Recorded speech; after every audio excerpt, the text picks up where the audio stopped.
আমি দেখিনি, এটার ইংরেজি কি আই ডিডন্ট সি হবে নাকি আই হ্যাভন্ট সিন হবে, কোনটা হবে? এটা অ্যাকচুয়ালি ডিপেন্ড করে কি আমি কি আই ডিডন্ট সি বলবো, কি সিম্পল ফার্স্ট টেন্সে করবো, নাকি আই হ্যাভন্ট সিন অর্থাৎ প্রেজেন্ট পারফেক্ট টেন্সে করবো। প্রশ্ন এটাই।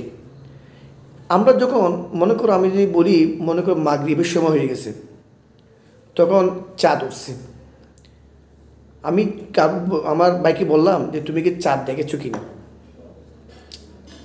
তাহলে সে কিন্তু সে যদি বলে আমি চাঁদ দেখিনি, কিন্তু সম্ভাবনা আছে চাঁদটা দেখার মতো এখনো সম্ভাবনা মানে সে রাতে দেখতে পারে উঠছে কিনা। সেক্ষেত্রে আমরা আনসার বলবো I haven't seen the moon, I haven't seen the moon.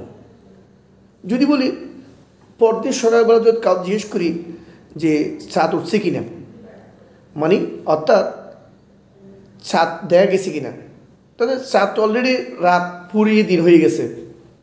সেক্ষেত্রে আমরা ওই আই হ্যাভন্ট সিন শব্দটা ব্যবহার করতে পারবো না, তখন আমরা হবে এটি কি সিম্পল ফার্স্ট টেন্সে। তখন আমি বলবো কি I didn't see the moon, I didn't see the moon.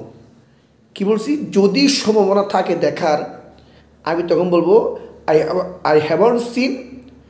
আর যদি সম্ভাবনা নাই দেখার, একদম সম্ভাবনা ফুরিয়ে গেছে, তখন আমি বলবো কি আই ডিডন্ট সি।